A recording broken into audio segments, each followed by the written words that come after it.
kelompok manusia mana yang bisa ditolong dan kelompok manusia mana yang tidak bisa ditolong. Silahkan kalian yang menempatkan diri, mau ditolong atau tidak ditolong, pilihan ada pada kalian sendiri. Cara minta tolong kepada Allah itu kata Allah cukup dua. Yang pertama adalah sabar, yang kedua adalah sholat. Awas, kalau saya bicara sholat, langsung kalian berpikir sholat yang 5 waktu. Itu juga betul. Ya.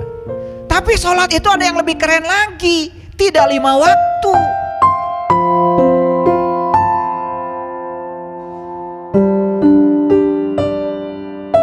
Ini saya punya cerita bagus. Jadi suatu saat ada seminar tuh di dalam sumur. Tahu sumur gak? Ya. Peserta seminarnya semuanya katak yang ada di dalam sumur. Penitianya katak, pembicaranya katak, pesertanya juga semuanya katak. Jadi katak itu sedang membahas tentang dunia. Di sumur itu, judul seminarnya membahas tentang dunia. Tetapi di situ ada peserta yang nyelonong, ya namanya burung elang. Hadir sebagai peserta seminar. Jelas, burung elang kan tinggalnya tidak di sumur. Burung elang tuh terbang ke sana, terbang ke sini, ngerti nggak? Nah, jadi si guru besar katak ini pembicaranya menyampaikan presentasi yang luar biasa. Saudara-saudara katak, saya besar di sumur ini. Saya sekolah di sini, TK, SD, SMP, SMA, sampai S-teler. Sampai saya sekarang menjadi guru besar kepala di sumur ini. Izinkan saya menyampaikan pandangan saya tentang dunia. Wah, apa katanya?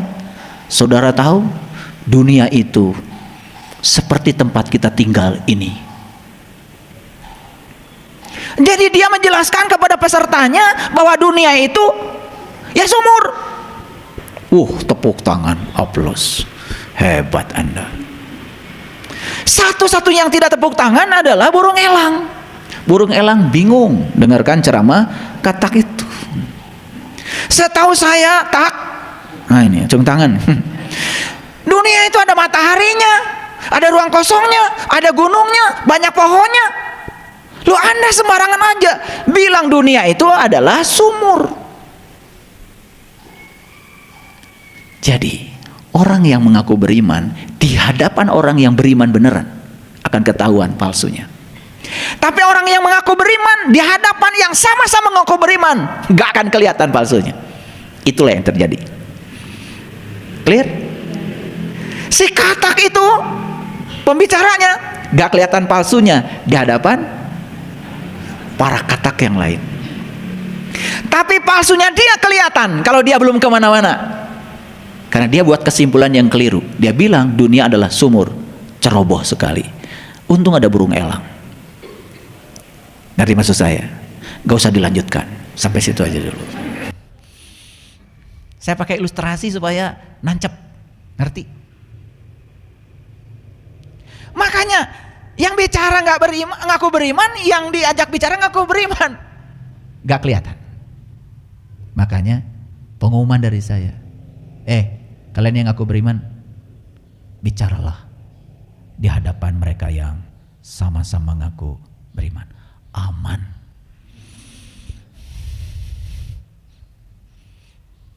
Betul nggak? Gitu. Masih ingat nggak kalian dulu ketemu saya? Aman nggak? Kalian ingat nggak waktu ketemu saya? Aman nggak? Nggak aman. Cekot-cekot. Bingung kan kalian? Ditanya ini salah, ditanya itu salah, betul nggak? Akhirnya tidak berani lagi menjawab karena salah semua. Itu bahasa Inggrisnya rampang rempeng.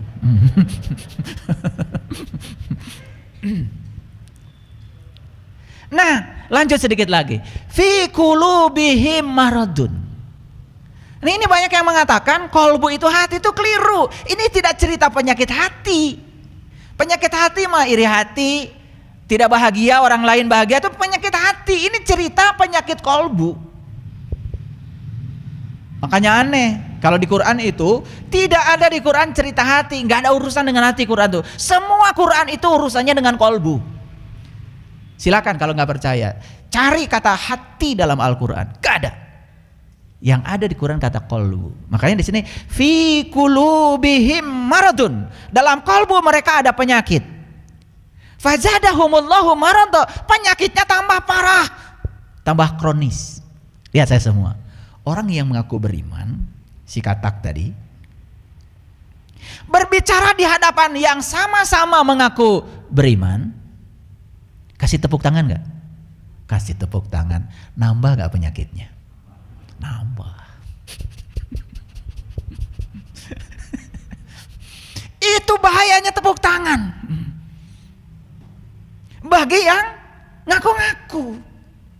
Dia merasa makin tidak tahu. Kalau dia itu tidak tahu, semakin tersembunyi ketidaktahuannya. Apalagi jadwal untuk ngasih pencerahan pada orang-orang yang sama-sama tidak beriman, padat sekali.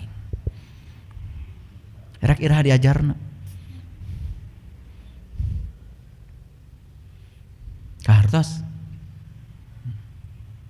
Itu yang di Quran dikatakan fi qulubihim maradun fazadahumullahu marada, penyakitnya tambah parah. Nah, bahasa kedokterannya komplikasi. Makanya di Quran penyakit manusia itu cuma 3. 1, tertutup mata kolbunya. 2, penyakit kulit, penyakit luar. Yang ketiga, matinya kesadaran. Itu diabadikan 3 penyakit itu dalam Quran surat Ali Imran ayat 49. Saya nggak bahas ya, terlalu panjang ini, 1 slide aja belum. Ini baru 1 baris. Itu nanti kalian cari sendiri. Saya udah kasih referensinya. Ya, cari. Jangan percaya sama saya. Usahakan jangan percaya sama saya. Ya. Walahum azabun alim bima kanu yakzibun. Ini kalimat yang terakhir keren sekali. Bagi mereka ada azab yang sangat pedih disebabkan mereka berdusta. Apa dustanya? Apa dustanya? Ngaku beriman. Itu. Jadi ngaku beriman itu dusta. Dan orang yang di kelompok ini tak bisa ditolong. Mau kalian masuk situ?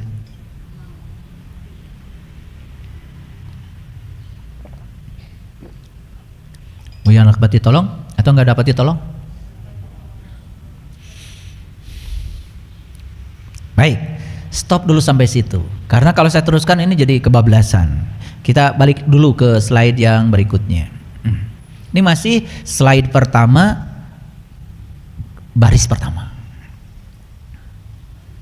Ya.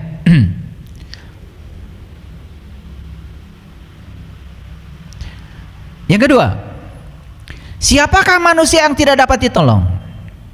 Yang tidak sadar kalau dirinya sedang berada dalam kegelapan. Orang yang tidak sadar kalau dirinya sedang dalam kegelapan tidak akan merindukan cahaya. Betul?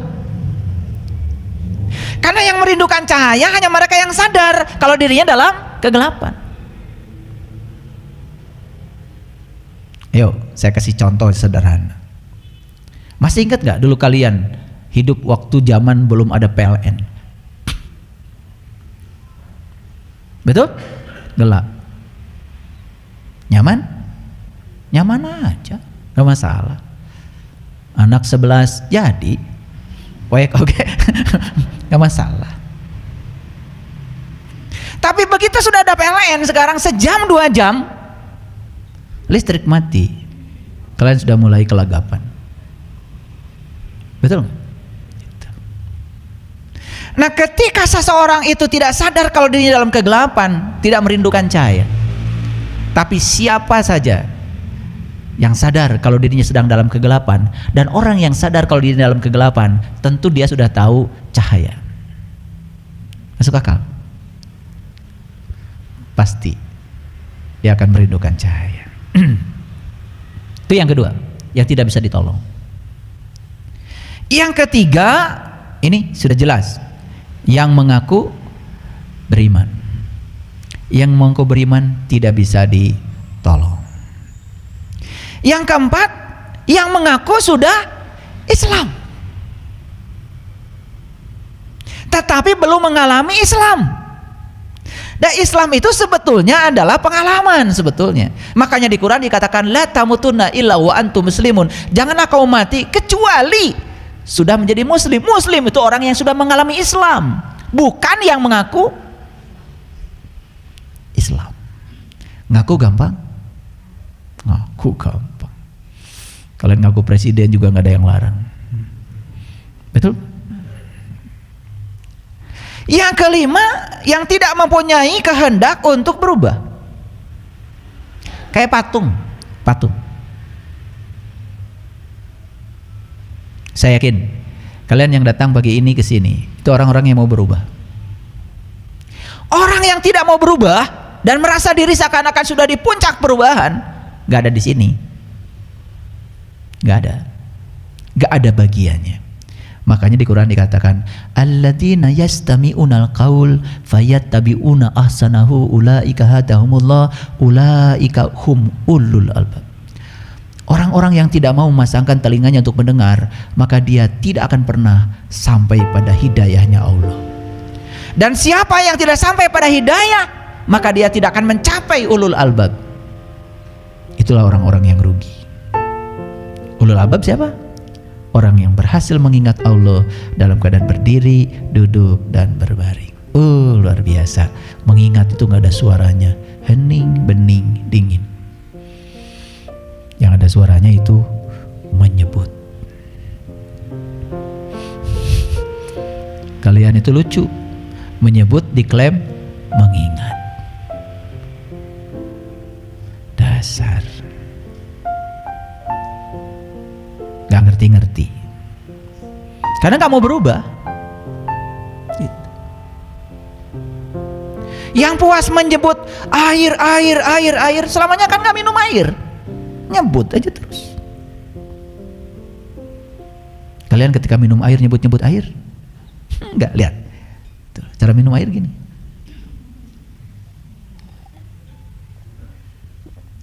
Ada suaranya, ada tulisannya. Gitu, minum air terasa kesini. Itu aja kok.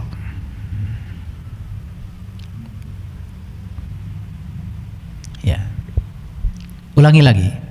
Kita sudah bicara secara mendetail tentang orang-orang yang tidak bisa ditolong.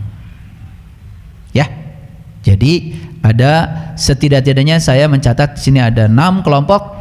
Yang pertama orang yang tidak tahu, tetapi dia tidak tahu bahwa dia tidak tahu.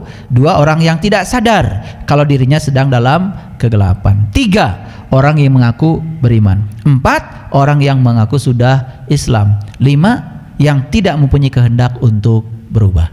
Dan yang ke-6 yang tidak tahu terima kasih. Makanya di Quran dikatakan ya, la in syakartum la azidannakum wa la in kafartum inna azabi lasadid.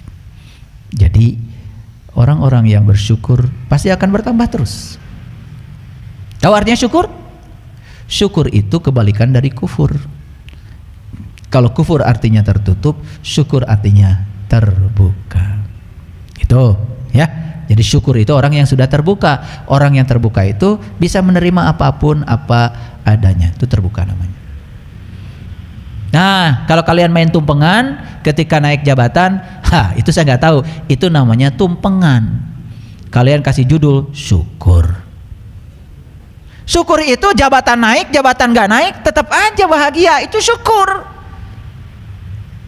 Makanya syukur itu harusnya pada saat kalian jabatannya naik, undang teman makan tumpeng. Nah, nanti pada saat jabatannya nggak naik-naik, malah turun, undang juga teman. Alhamdulillah jabatan saya sekarang turun. Nah itu syukur. Jadi kalian itu selama ini bukan syukuran, tumpengan gitu. Karena mendapatkan yang diinginkan, mendapatkan yang tidak diinginkan kan dibenci sekali. Itu bukan syukur. Itu namanya masih belum terbuka. Paham sekarang? Nah ini wajahnya belum wajah syukur. Baru wajah-wajah yang menendang dan mencengkram. Kalau ada yang diinginkan dicengkram, kalau ada yang tidak diinginkan ditendang jauh-jauh. Itu bukan syukuran, itu namanya kufuran.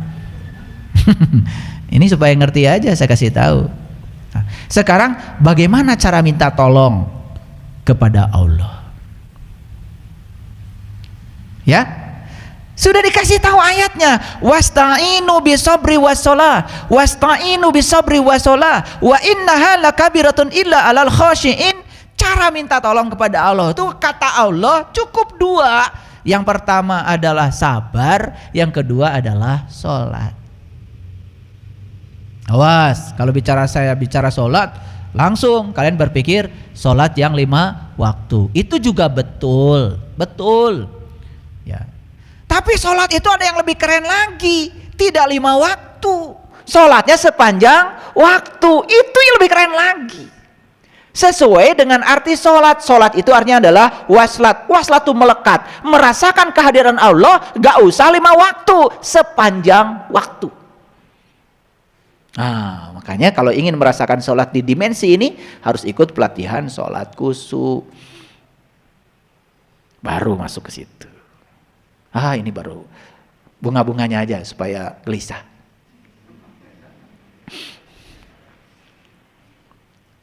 Karena Allah bilang di ayat ini, wa innaha lakabiratun ila alal khasiin. Tidak akan bisa kamu minta tolong dengan sabar dan sholat, karena itu amat berat, kecuali untuk orang-orang yang khusyuk. Nah, khusyuk itu bukan konsentrasi, khusyuk itu bukan memfokuskan pikiran. Ini yang masalah. Banyak orang-orang sok tahu bilang khusyuk konsentrasi, menciptakan bahasa sendiri. Tafsir Quran bil Quran itu yang benar. Makanya kata khusyuk karena itu bahasa Rob harus dijelaskan oleh Rob. Itu kan, masih ingat kajian kemarin? Wa yas'alunaka 'anir ruh qul ar-ruh min amri rabbi wa ma utitu minal ilmi illa qalila. Jika ada orang bertanya tentang ruh, katakanlah ruh itu urusan Tuhan. Kalau ruh urusan Tuhan, jangan tanya pada yang selain Tuhan. Gitu. Bukan tidak boleh belajar ruh. Selama ini kan konyol. Karena ruh urusan Tuhan, udah gak usah belajar ruh. Kalau ruh itu urusan Tuhan, maka cara belajarnya ke Tuhan. Gitu, jangan ke hantu.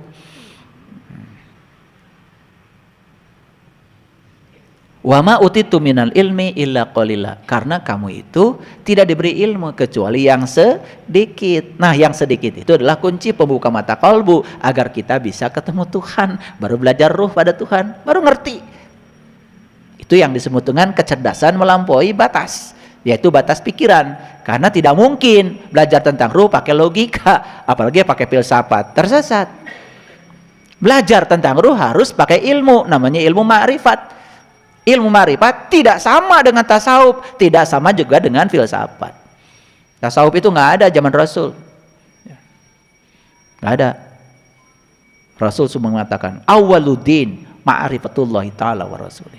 Awalnya agama mengenal Tuhan. Makanya Nabi Muhammad bilang dalam sebuah hadis, ma'rifat adalah modalku, akal pikiran sumber agamaku. Maka orang yang sudah diterangi cahaya ma'rifat, akal pikirannya dia sumber agama, bukan penghambat agama.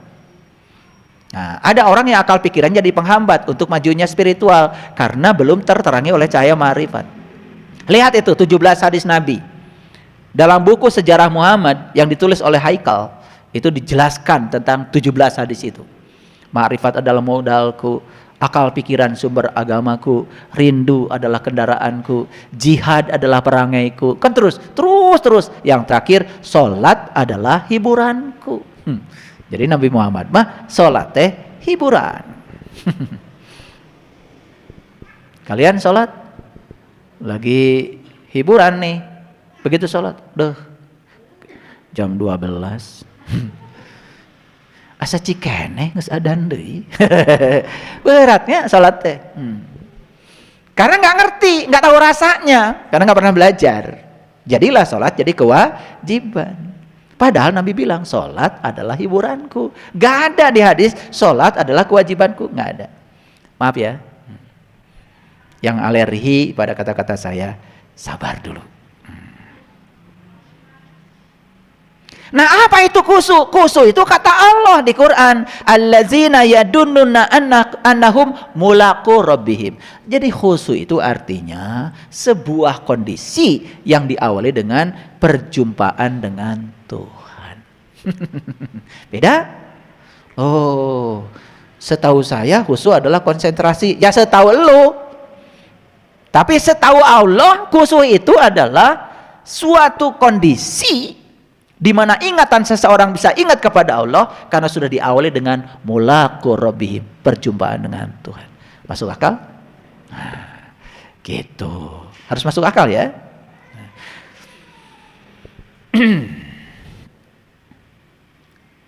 Lalu ayat lain Allah mengatakan in yang surkum, ya, in yang surkumullahu fala ghalibilakum.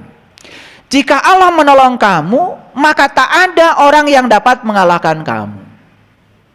Jika Allah membiarkan kamu, maka siapapun gerangan yang dapat menolong kamu daripada Allah sesudah itu siapa? Karena itu hendaklah kepada Allah saja orang-orang mukmin bertawakal. Jadi ayat ini sedang menjelaskan kepada kita bahwa Allah itu bisa menolong seseorang, bisa tidak menolong seseorang. Allah itu bisa menolong seseorang, bisa juga membiarkan seseorang. Nah, pertanyaannya, siapa yang akan ditolong Allah menurut ayat ini? Sudah jelas tadi, yang ingin menolong dirinya sendiri. Dan siapa yang dibiarkan oleh Allah? Kriterianya sudah jelas. Dari 6 kriteria tadi sudah jelas, yaitu orang yang tidak mau menolong dirinya sendiri. Maka ayat ini dipungkas dengan wa 'alallahi falyatawakkalul mu'minin, ya, dan orang-orang beriman itu hanya bertawakal kepada Allah. Siapa yang bertawakal kepada Allah? Yang beriman, yang sudah tahu Allah. Yang belum tahu Allah, bagaimana bertawakal kepada Allah? Allahnya aja nggak tahu. Gitu. Maka begitu dia jadi orang beriman dan dia bertawakal kepada Allah, ya jelas dong dia akan ditolong Allah. Nah, hati-hati kata-kata ditolong Allah, karena salah kaprah lagi. Ditolong Allah sering dikatakan, wah, kalau Allah mengkabulkan semua doa saya, berarti Allah menolong saya. Nah, itu kayaknya kalian dari dulu di rumah gak nambah-nambah buku agamanya, ya. Iya, itu aja buku itu, kumpulan doa-doa mustajab. Paling banter nambah mujarobat ya. Jadi nggak perlu lagi ya beli buku kumpulan doa-doa mustajab. Kenapa? Sudah selesai. Kalau orang sudah mencapai tingkat Islam yang sesungguhnya, dia sudah pasrah kepada Allah, dia sudah tidak mau lagi mengatur-ngatur Allah supaya mengikuti keinginan. Dia menerima apa saja yang sudah menjadi kepastian dari Allah sebagai kebenaran. Tidak terjebak benar salah, tidak terjebak baik buruk. Itulah yang disebut dengan muslim. Kalian muslim bukan? Muslim bukan? Berarti non muslim dong. Jadi muslim dan non muslim itu selama ini salah tempat. Ketika kita pasrah kepada Allah, nerima apapun yang terjadi, bahagia, muslim. Ketika kita selalu protes ke Allah, gak nerima, kunaon kia-kia teuing, itu namanya non muslim. Jadi siapa muslim dan muslim, non muslim? Nah loh, kamu juga kadang muslim, kadang non muslim. Gitu ngaji. Non muslim batur. Kumaha, gak naik kelas terus. Ini sekarang sedang jadi muslim atau non muslim?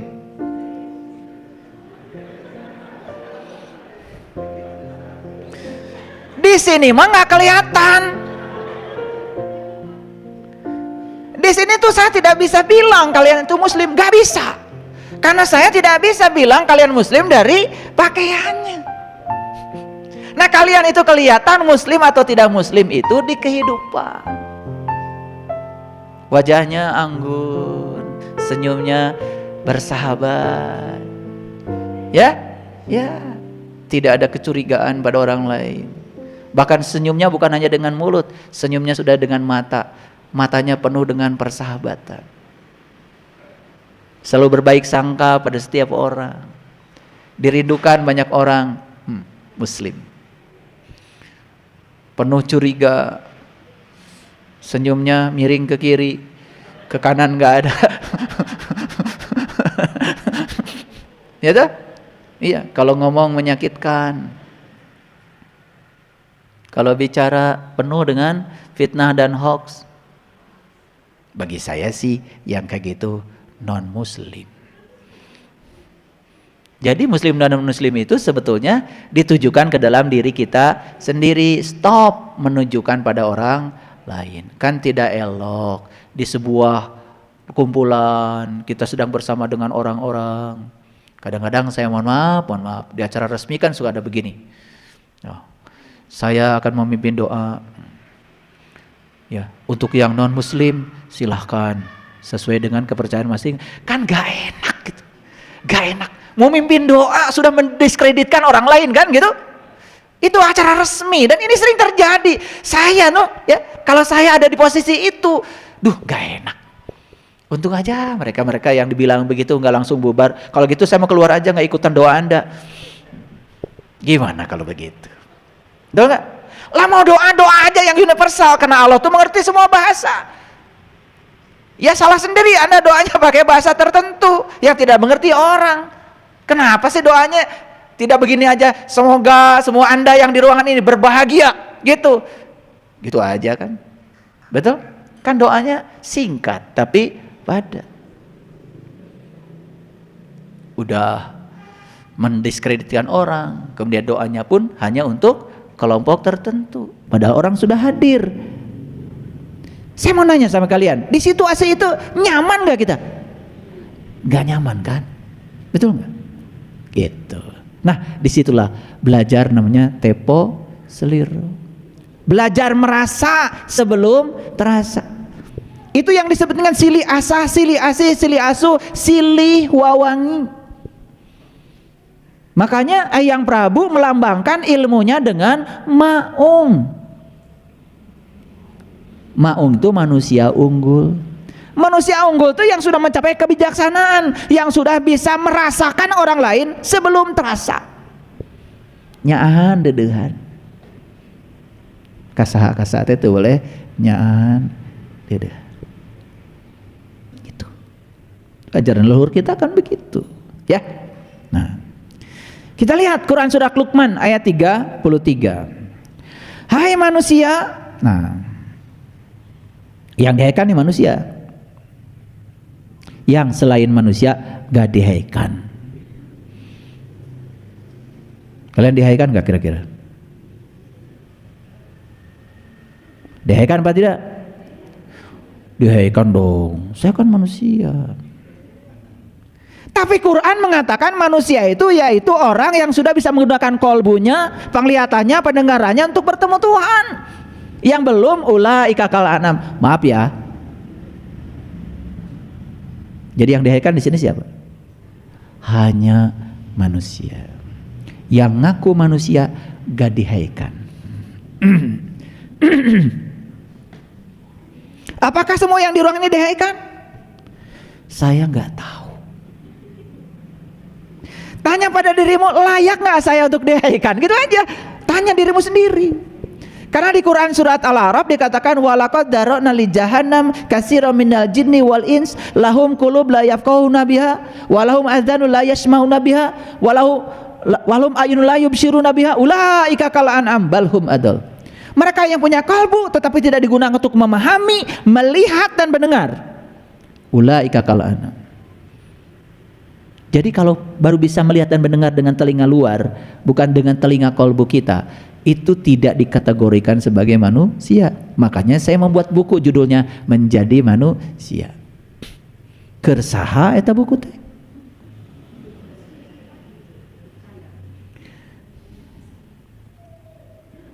Kira-kira buat siapa? Judulnya singkat, Menjadi Manusia. Buat siapa? Buat saya, enak aja. Emang lu siapa? Buat yang baru ngaku jadi manusia tapi can jadi jelema. Hai manusia, bertakwalah kepada Tuhanmu dan takuilah suatu hari yang pada hari itu bapa tidak bisa menolong anaknya, anak juga tidak bisa menolong bapaknya. Ini ayat judulnya itu supaya tidak pakai Akan ada suatu hari di mana bapak nggak bisa menolong anaknya, anak juga bisa nolong bapaknya. Akan ada suatu hari. Saya tanya sama kalian kalau udah pinter, kapan hari itu? Kapan hari itu? Sekarang. Enak aja, memang sekarang nggak bisa bapak nolong anak. Jangcing, bapak terbuka rokok ya? Bisa? Bisa sekarang. Akan ada suatu hari bapak tidak bisa menolong anak dan anak tidak bisa menolong bapak. Kapan hari itu? Nah, liar kan? Iya. Selama ini kita tuh nggak ngerti ayat ini. Pada saat itu setan-setan dibelenggu.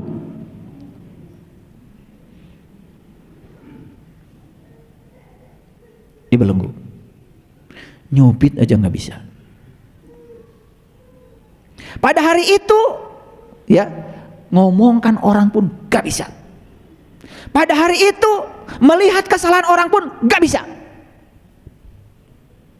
Dah, jawabannya gitu aja. Liar-liar sekalian. Karena kalau saya buka terlalu dalam, ini berbahaya nih, aurat. Paham maksud saya? Ya, yang paham maksudnya, yang gak paham gak saya tanya. Akan ada suatu hari bapak tidak bisa menolong anak dan anak tidak bisa menolong bapak. Pada saat itu kalian sedang berhadapan dengan diri sejati kalian sorangan-sorangan. Gitu. Tambah jelas ya? Udah sampai situ aja. Sesungguhnya janji Allah adalah benar, maka janganlah sekali-kali kehidupan dunia memberdayakan kamu, dan janganlah ya setan memberdayakan kamu. Jadi setan itu adalah diri kamu yang palsu saat kamu diperdayakan oleh dirimu sendiri, pikiran. Gitu. Jadi saya sampaikan selamat ya untuk kalian yang sudah bisa menolong diri sendiri. Bapak menolong dirinya sendiri, anak bisa menolong dirinya sendiri. Kan hari itu bapak itu bisa bawa budak. Budak itu bisa ngajakan kolot. Nah, sewang-sewangan sendiri-sendiri. Disitulah kalian sedang ikro kitabaka kafa binafsika al-yauma alaika hasiba. Di situ kalian sedang membaca kitab amalmu sendiri-sendiri tanpa orang lain. Hebat gak lo? Hebat. Dan kitab amalmu gak bisa dicontek pada siapapun karena orang lain gak bisa masuk. Hanya kamu sendiri yang melihat kitab amalmu sendiri.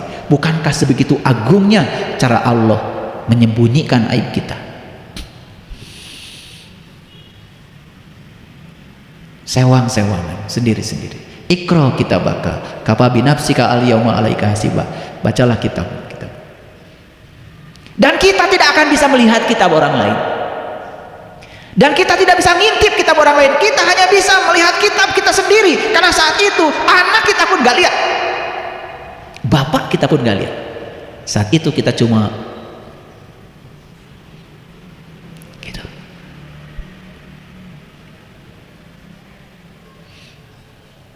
Ini yang jarang dibicarakan. Dan yang lucunya banyak yang tidak merindukan hari ini. Saat itu tidak dirindukan. Harusnya tanya, kapan hari itu? Selalu saja hari kiamat, hari akhirat. Ngerti juga enggak? Betul hari kiamat, tapi hari kebangkitan kesadaranmu. Betul hari akhirat, saat engkau bisa menyaksikan akhirat dalam dirimu.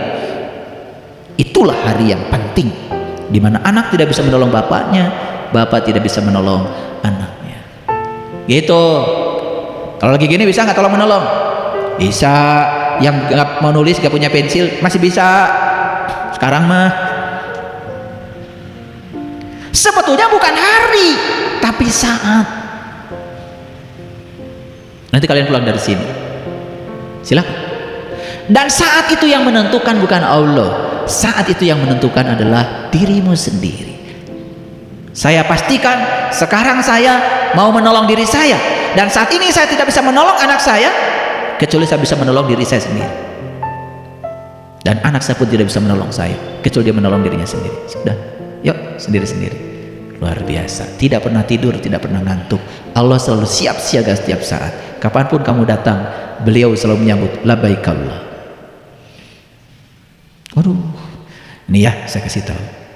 Kalau Quran 30 juz ini dibedah benar-benar nih cara ngebedahnya, ya, dengan pendekatan spiritual dari pengalaman, tambah pendekatan saintifik, lihat struktur bahasanya, lihat struktur sastranya, lihat etimologinya, lihat asal usulnya, dikupas secara dalam, merinding. Dan isi Quran yang 30 juz itu cuma satu. Bagaimana cara kita mengenal jati diri kita sendiri? Makanya 30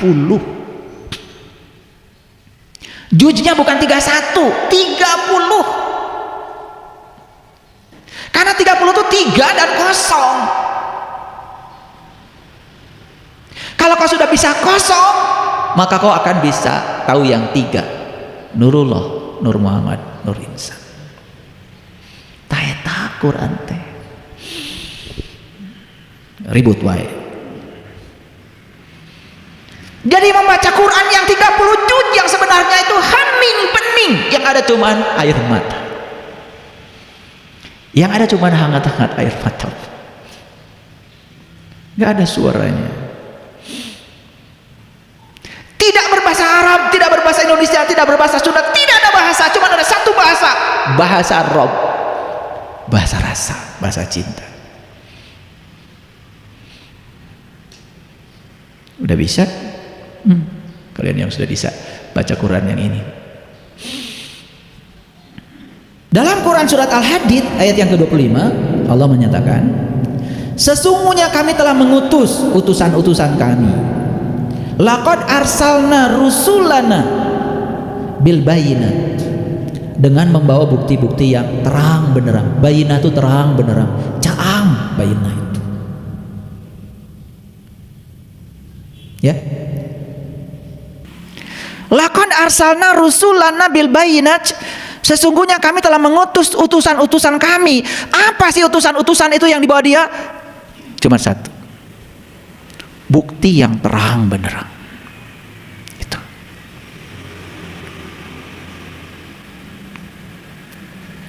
Dan bukti itu nyata, bisa dirasakan, bisa dialami sekarang di sini saat ini.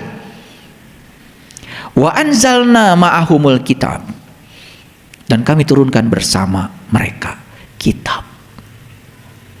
Ini enggak cerita Quran, cerita kitab. Dan banyak yang masalah artikan. Begitu ada kata kitab, langsung aja diterjemahkan Quran. Beda. Quran itu dari kata qara'a yaqra'u Qur'anan, bacaan. Kitab ya kitab. Makanya di Quran perintahnya baca kitab. Ya baca kitab harus punya kemampuan membaca. Kan di Quran perintahnya ikra kitabaka. Ikra kitab, bacalah kitabmu. Nah, untuk membaca kitab harus punya kemampuan membaca. Gimana cara mempunyai kemampuan membaca? Ya, membacanya bukan dengan mata itu, tapi gunakan mata yang diberikan Allah, yang tanpa batas. Sesungguhnya kami telah mengutus utusan-utusan kami dengan membawa bukti yang nyata, dan telah kami turunkan bersama mereka Alkitab dan mizan. Mizan itu sering disebut dengan neraca. Neraca itu sering disebut dengan keadilan. Makanya ketika Krishna memberikan ceramah di padang Kuruksetra pada Arjuna, siapa Arjuna? Arjuna itu lambang simbolisasi dari manusia, dan Krishna itu lambang seorang guru, ya, yang diberi kemampuan untuk bisa mengajarkan ilmu sejati pada manusia. Ini adalah dialog antara guru dan murid. Makanya yang disampaikan oleh Krishna itu adalah 5 dasar kebenaran. 1 adalah pengetahuan, yang kedua adalah cinta, yang ketiga adalah keadilan, yang keempat adalah kesabaran, yang 5 adalah kepengabdian. Nah, dari 5 dasar kebenaran, di situ ada nyelip namanya keadilan. Nah, bahasa Quran itu adalah mizan. Makanya siapapun orang yang sudah mengalami Ar-Rahman, sudah bisa mengalami Ar-Rahman, ya bukan baca Ar-Rahman, berjang tengah arti, maka dia akan mencapai mizan itu.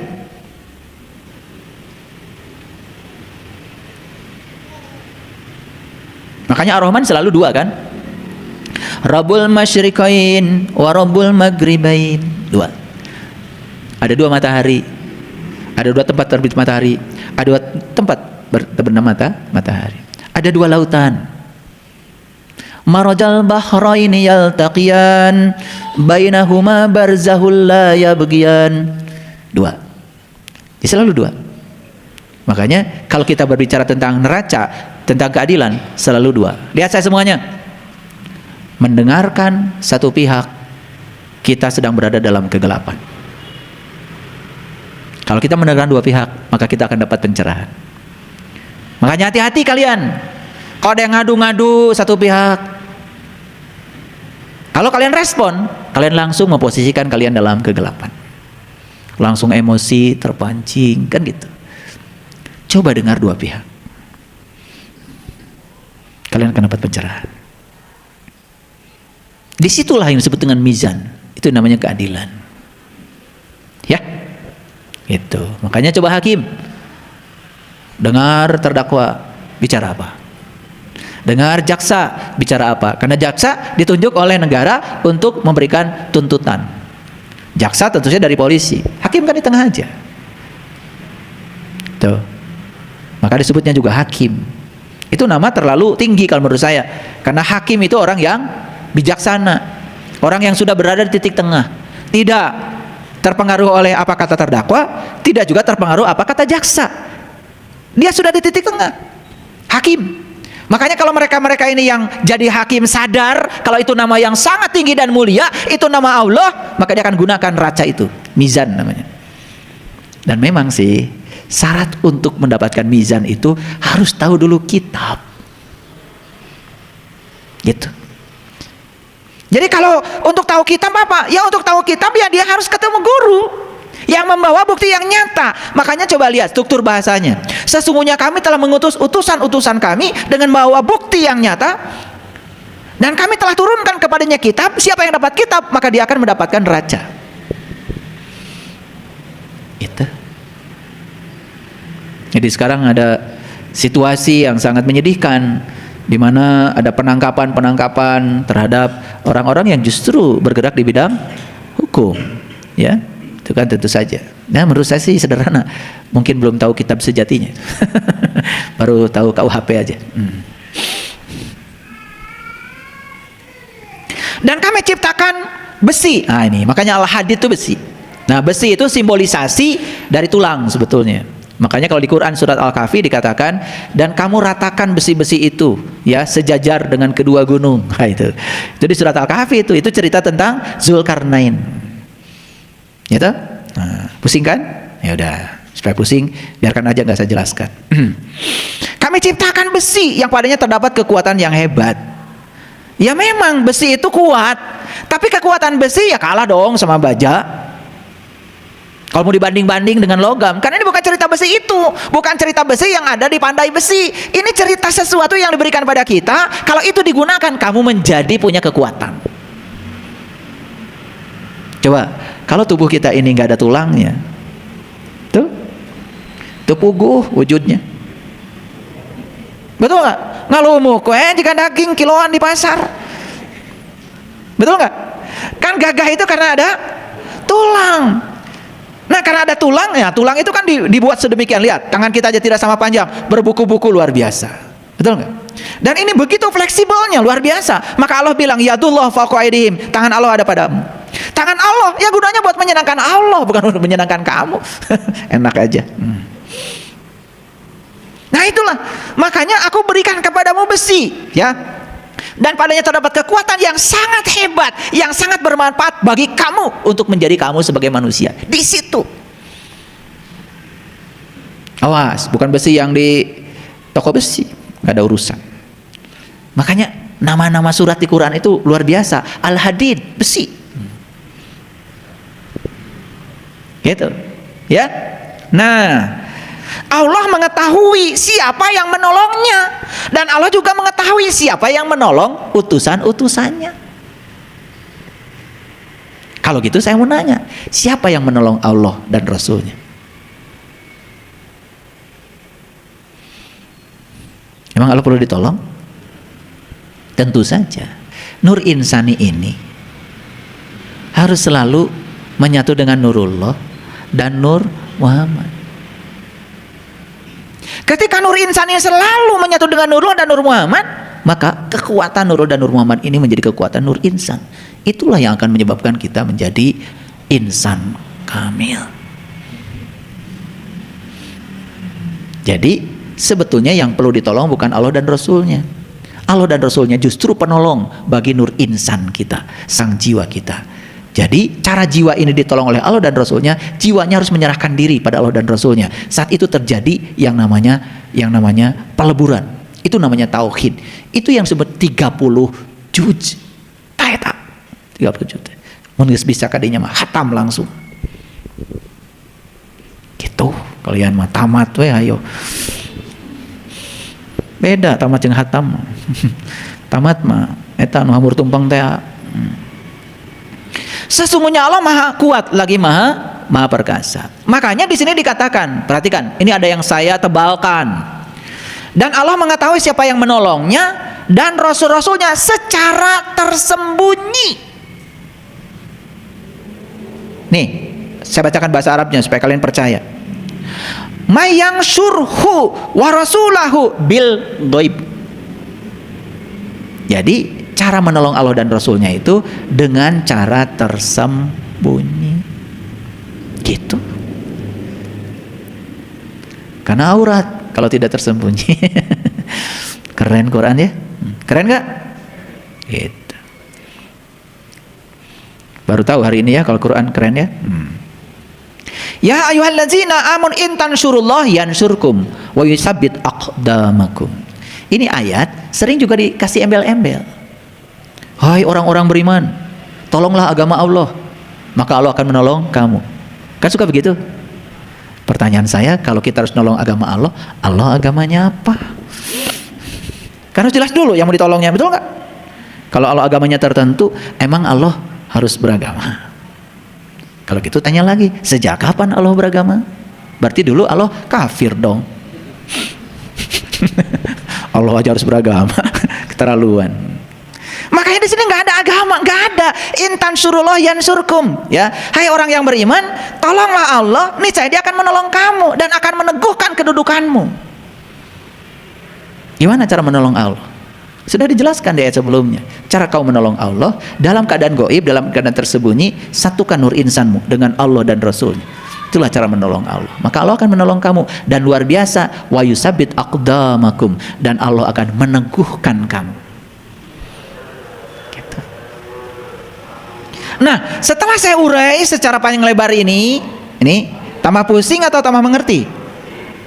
Ya, yang tambah pusing saya doakan semoga suatu saat bisa membebaskan kepusingannya. Yang tambah mengerti saya doakan semoga tambah kuat imannya. Ya kan? Yang sudah mendapatkan ya cara-cara untuk menolong diri kita sendiri, teruskan, penuh semangat. Ya. Jadi hari ini kita punya gambaran kelompok manusia mana yang bisa ditolong dan kelompok manusia mana yang tidak bisa ditolong. Silahkan kalian yang menempatkan diri, mau ditolong atau tidak ditolong, pilihan ada pada kalian sendiri. Shadaqallahul adzim, barakallahu li wa lakum. Assalamualaikum warahmatullahi wabarakatuh.